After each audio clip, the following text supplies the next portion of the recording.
Hello and welcome to another video or episode, depending on whether you're watching this on YouTube or listening on your favorite podcast player. So today we are continuing our series, almost to the end of our series on setting up a forest school business. So we've covered a lot of things so far, from finding the right equipment, getting the venue, deciding your target market, finding your audience, all of that. So today we're just going to get into the last little bits and pieces, which is primarily around finances and cash flow. I know, another thrilling but this is a really important one, and as the saying goes in business, cash flow is king. If you run out of cash and can't pay bills, you're obviously going to be struggling a fair bit. So today we're going to look at how to set up your business systems to make sure that you can get paid properly, that all of the bills can get taken care of within the business, and that you can keep everything manageable. So first of all, we're going to start off with the big one when it comes to financial management, which is setting up a bank account.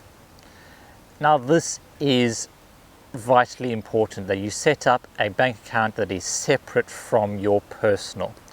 Otherwise, it will make your accounting, when it comes to filing your end of year returns and everything else, a massive headache. I mean, it's already a big enough headache on its own.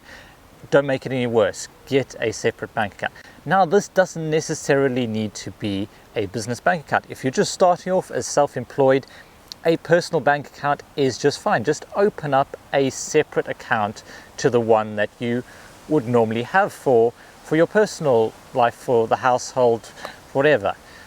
This is going to be where anything related to your business goes in and out, where all of the bills for insurance, all of the consumable costs, all of the equipment purchases, all of the training costs, all of that will come out of this central account. So it makes sense to have that separate, so you can track it easily, because then when you need to know how much you've spent in a given month, you can just print off that statement and you can just go through line by line, add it all up, and it'll all work out and it'll all make sense, and it'll all be able to be easily filled into your end of year tax return. So that is really the first step. Get a separate business account. I currently use Monzo and Starling. They are good app-based accounts, and I'm not sponsored or affiliated in any way with either of them. This is just personal experience, but I'll tell you why it is important, why I really like this new style of bank accounts. So, as I said a little bit earlier, cash flow is really important, and cash flow is a really fancy word for making sure that there is always money in your account when something needs to come out. Ideally, we don't want to be going into overdrafts or using debt. There are really, if you're going for a bigger business, if you've got a limited company, you may very well be leveraging debt, but your goal as a small self-employed business is likely to be staying out of debt as much as possible and avoiding that overdraft. So the way I work the system I use financially for this is to work on a month-by-month basis. So rather than kind of having the ebbs and flows of the business throughout the year, I'm just going to focus on a month at a time. And we're going to look at flattening out that cash flow as much as possible. So we make use of the peaks and troughs, and then just flatten those out, flatten the peaks and valleys. Because say you are like me and you set up this forest school business during the winter months, and essentially the winter months is when you have lots of time to do it. But the winter months is also when you are likely to have your lowest bookings, particularly right after Christmas, which is ironically when my insurance comes out, right after Christmas, when nobody has any money and nobody goes out and does anything. So that means that if I try to then take the entirety of my insurance payment for the year out of the account when I'm also have the lowest income, then I'm going to have a problem, and that's a problem with cash flow. And this is the way most people run their everyday lives, is they deal with big purchases as they come. So some months there's a big purchase and their personal pay goes down, or they're much discretionary. Another month they'll be fine and they might put away a bit more in savings, but there's no structured plan to it. There's no way to even it out. Now the way I even that out is I say, okay, how much does it cost for insurance? Go, okay, insurance is £500, that's a lot. £500 for a year. So I'm going to divide that by 12, and I'm going to then set aside that amount of money every month towards the insurance. So that way, when we come round a full year, I can then pay off the insurance all in one go. Obviously, this will require you to put in the money to pay the insurance the first time, but that's what you're doing when you start your business. So what we want to do is we want to try to start creating these saving pots, because the idea is always to try and pay annually if you can, because you're going to pay less. So if you can work it that way, if you can also pay monthly, then there's going to be a trade-off. It's going to be more regular, but you're likely to pay more in the long run. But if you can put an influx of cash right into your business right at the start and get insurance and everything else paid off on an annual basis, and then come back around and save every month up to the next payment, then you have a system rolling forward that works really well and is lower cost. Ideally, we want to keep costs as low as possible. And this is why I like Starling and Monzo as a thing, because they have the ability to create spaces within the account that then save, that you can then set aside an amount of money, and you can even have automatic amounts go out. So in my business account, I have several different pots ranging from insurance to training to a budget for my marketing, everything else, and then a certain amount every month goes into those pots. And then whenever I have a big expense coming out in the form of a bill, I just withdraw all that money of the pot into the main account, pay it with that, and it doesn't really make a difference to my everyday cash flow. It's there, ready whenever I need it. So whether you do this with multiple different accounts or just keeping track of it all on a spreadsheet or on a piece of paper so you know how much you've got in each metaphorical pot, but obviously having a banking system that offers you the ability to create those different pots makes a lot more sense, rather than having 15 different accounts or a massively complicated spreadsheet. So that is why I prefer those, but you use whatever method works for you. And as part of that, you also want to have a central float within your bank account. So money will come in and money will go out. If you're a business, chances are there's a lot of money going out, and you're not always sure when money's going to come in. For example, if you invoice someone, usually you would give them 2 weeks to a month to pay it. This might mean that you have incurred expenses, so you have paid for food, you have paid for site hire, but you may only get the money for that in 2 weeks, 3 weeks, 4 weeks time.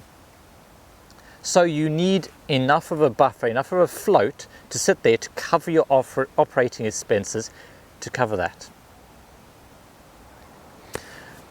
So that means that if you do have those invoices delayed a little bit, you're not going straight into the red. So ideally, I'd go with having 1 month's worth of operating expenses there as a buffer that is never really touched.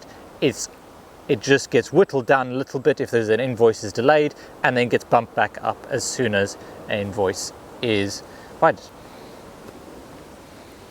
So that is in essence what you want to do. So running back through that, because I realize I've waffled on a lot on that point, but the first thing you want to do is get a separate bank account. Second thing is you want to populate that with enough money to to have a healthy float to cover your expenses, and also you ideally want to have enough in there to pay all of your bills up front on an annual basis. This is your business startup cost. This is the money that you need to start a business. So you're probably going to need to, when you're just starting out, invest somewhere in the region of £800 to £1,000 to getting set up. It sounds like a lot, and there are ways to whittle that down, but what you want is you're going to want all of the things that we've talked about in previous episodes. You're going to need your insurance covered, you're going to need web hosting. You can start off with Facebook, you can start off light, but insurance is a necessity. You may well need web hosting or some sort of booking platform. We'll talk about that in a moment. And then you want a float within your bank account. Not necessarily going to spend that money, but you need that money there to cover any shortfalls and fluctuations in when you get paid. Once you've got all of that set up, then you can start basically charging for your services. So if you are going direct to customers and they are paying you for their child to attend the sessions, I would heartily recommend setting up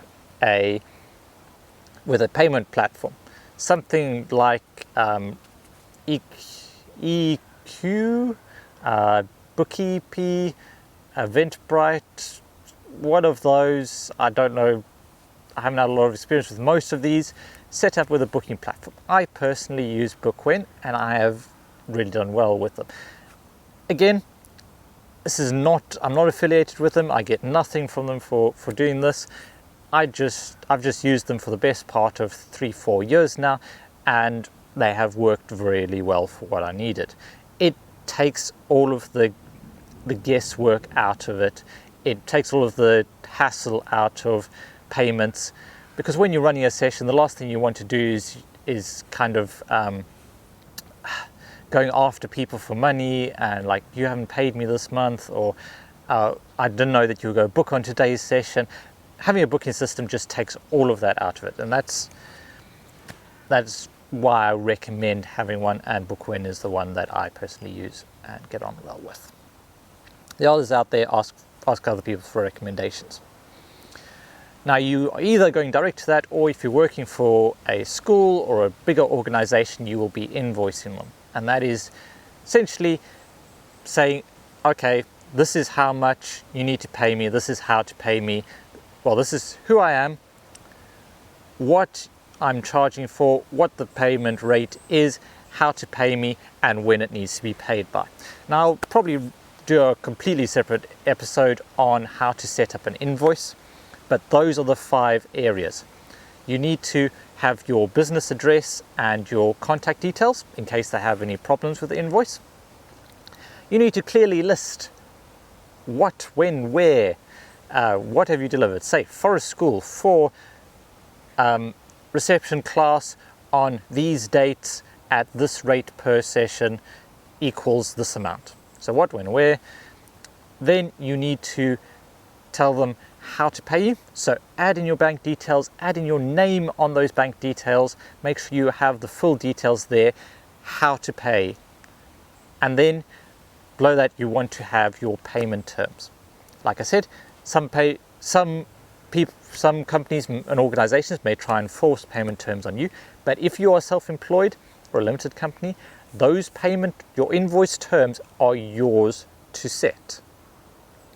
You need to decide what is fair and reasonable to expect and lay that out exactly. Go, I expect invoice to be paid within 14 days. 14 days is a reasonable amount of time, as long as you're not sending it right at the end of term when everyone's busy. But in general, it is reasonable expectation to be paid within 2 weeks. There might be other fluctuations, but that is the discussion you should have when you initially set up a contract or a contact with an organization.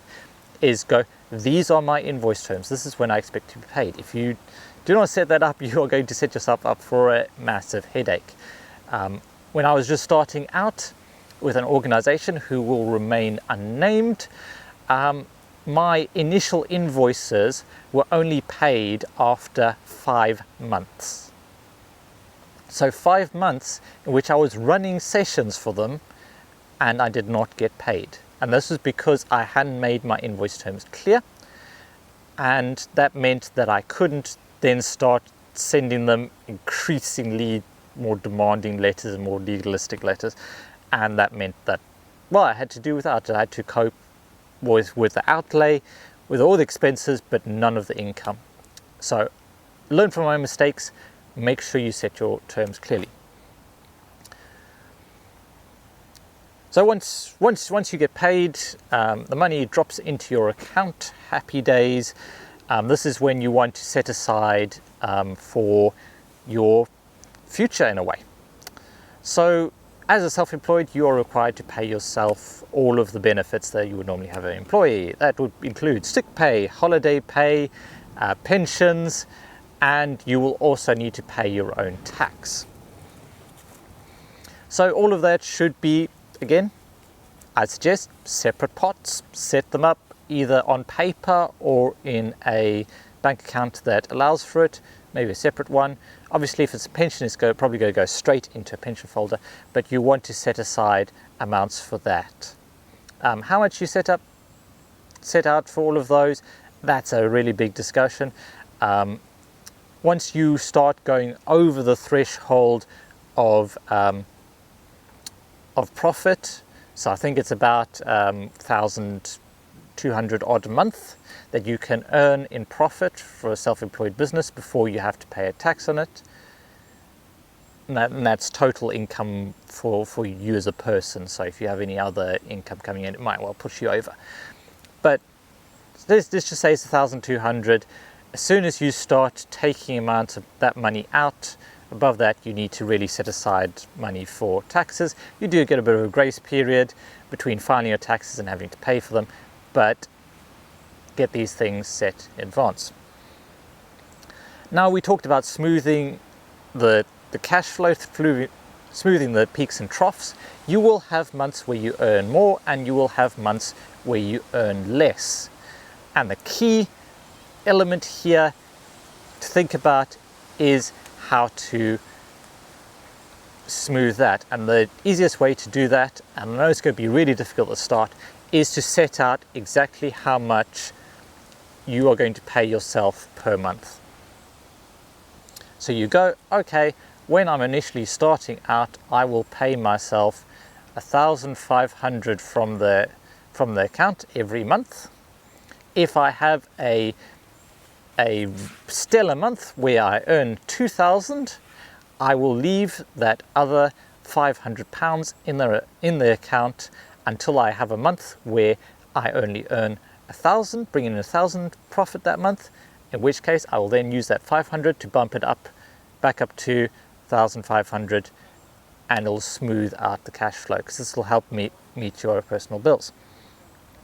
It's really difficult to do when you start out. You need to set yourself a realistic amount to expect to be able to take out and adjust it accordingly. But you want your good months to be there as a buffer for your bad months. Don't withdraw it all in one go. I know this is kind of do as I say, not as I do, because this is something that has been a struggle with cash flow. But this is me coming from lots of years of experience managing the cash flow. Ideally, you want to pay yourself the same amount each month. I know it's tempting when you have a really good month to pay yourself more and go on holiday with it, but you may well regret it when it comes to the darker, colder, leaner months. So there we go. I think that covers finances at a basic level. It is such a deep subject, and I could probably make an entire series, if not an online course on this, and do let me know if this is something you'd like to see. So to recap, get a separate bank account. Make sure that you have a buffer in there to absorb the days when those invoices are late. Make sure you set aside money each month to pay the big annual bills. Pay into your pensions, sick pay, holiday pay, training budget regularly so that you can continue to grow and move sustainably towards actually having retirement at the end of this journey. Set up a good invoicing and booking system with clear refund terms and expectations for payment. And finally, pay yourself regularly a similar amount and use any profit over that amount to buffer for when the profit drops. There we go. I hope you found that helpful, and I know it's been a lot to take in. Do reach out to me if you'd like any help with it. This is, to be honest, spreadsheets and finances are where I live and love. I do enjoy it massively. I'd love to do it a little bit more with people. So if you are, even if you're a bit further down the line and you're struggling with finances and accounting and everything else, I'd be more than happy to help. So just drop me a line and we'll see whether we can work something out. And additionally, if you're looking to help set up your rates and everything else, I do have an online spreadsheet for that. I'll leave a link to that down in the description, which is my rates calculator that just helps you get set up with the finances behind it. So with that, until the next and final episode in the series, I will say thank you so much for watching and listening. Remember to make the most of every day, and I'll catch you all next time.